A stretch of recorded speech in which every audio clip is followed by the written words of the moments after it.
Yemen war professionals drawn into battle for Taiz image copyright Reuters image caption Taiz has seen some of the heaviest fighting in Yemen's two-year conflict. Few in the Yemeni city of Taiz dared to hope for a peaceful Ramadan. But after efforts by the United Nations to secure a truce there failed, the first few days of the Islamic holy month saw intense fighting between forces loyal to exiled President Abdrabbuh Mansur Hadi and the Houthi rebel movement. Located in the highlands of southwestern Yemen, Taiz was considered the country's cultural capital before it plunged into conflict more than 2 years ago.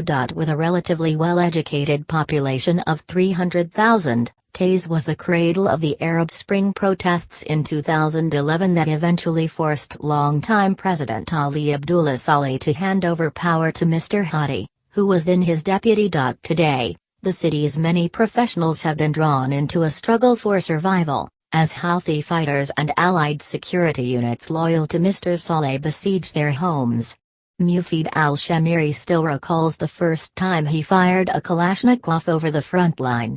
"I remember feeling I was very far from the path I had imagined for myself," he says.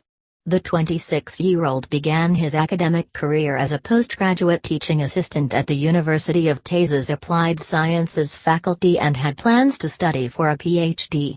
Image copyright Yahya al-Mahaya image caption Mufid al-Shamiri was working at the University of Taiz when the conflict escalated. The closest he had ever come to a weapon until 2 years ago was wearing the traditional jambia dagger around his waist. But as fighting in the city intensified and the university was forced to close, he felt his only choice was to join a local militia loyal to Mr. Hadi known as the Popular Resistance. Image copyright AFP image caption Taiz residents protested against the Houthis when the rebels swept into the city in March 2015. The Popular Resistance was formed by residents within weeks of the arrival of Houthi and pro-Saleh forces in late March 2015, after they had taken control of the capital Sana'a. The militiamen drove the rebels out of most of Taiz over the next few months with the help of a Saudi-led multinational coalition backing Mr. Hadi. But they were unable to stop the rebels from blocking roads into the city and preventing deliveries of basic supplies. Image copyright AFP image caption More than 10,000 people have been treated for wounds by MSF-supported medics in Taiz despite 2 years of virtually uninterrupted fighting and bombardment that has devastated Taiz. Neither side has been able to break the deadlock. The medical humanitarian organization, Médecins Sans Frontières, said in January that it had helped treat 10,700 people for war injuries in the city since 2015, while the UN reported in March that more than 2,000 people had been killed in Taiz and its surrounding province. Image copyright AFP image caption Rebel fighters blocked the roads into Taiz, forcing supplies to be carried along a mountain path. Omar al-Humeri has not worked since the siege began. The 32-year-old was a practicing lawyer, but his career was put on hold when the local courts closed. He gave little thought to the future when he first joined the Popular Resistance. Image copyright Omar al-Humeri image caption Omar al-Humeri, a lawyer, says he did not believe the war would last so long. "I didn't imagine that after 6 months, after 2 years there would still be war," he says.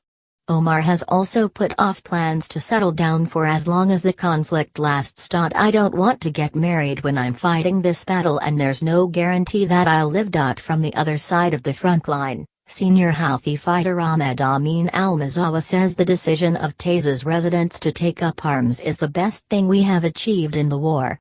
Image copyright Ahmed Amin al-Masawa image caption Ahmed Amin al-Masawa, a senior Houthi member, was a court clerk before the war. Taiz was peace-loving and civilized and now everyone is prepared to fight for decades, he adds.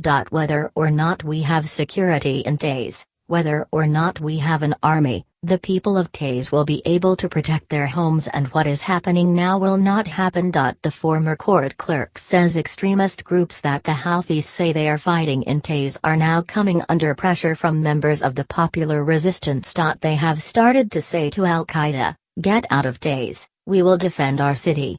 This is a major gain. Yemen crisis, who is fighting whom? How my country has changed Yemen's humanitarian catastrophe. I expect that in the future, they will fight them and drive them out of Taiz. And if that happens, you can be sure that we will be in agreement with them. Al-Qaeda in the Arabian Peninsula, AQAP, militants have been seen on the front line, and the jihadist group itself released a video last year showing its presence in the city. Image copyright YouTube image caption Al-Qaeda in the Arabian Peninsula has released videos it says show militants in Taiz. Colonel Abdo Hamaud al-Saghir of the Yemeni army denies that Al-Qaeda and other jihadist groups are present in Taiz, and disagrees that weapons will help the city. It is true that the people of Taiz didn't used to use weapons, they used the pen against oppression. But the militias attacking them have forced them to defend themselves, he explains. This is not a positive thing but a necessity. He does not believe that the fighting will help the city's people to protect themselves in the future, especially with the recent incorporation of the popular resistance into the army. Taiz is now building a national army that is capable of defending Taiz, its people and its property. It is capable of defending Yemen in general, he says.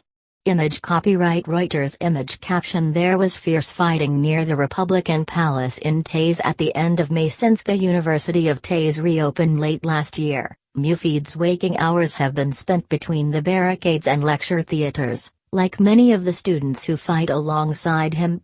There isn't a single day when they don't bring their pens, notes and textbooks with them, to the front line, he says.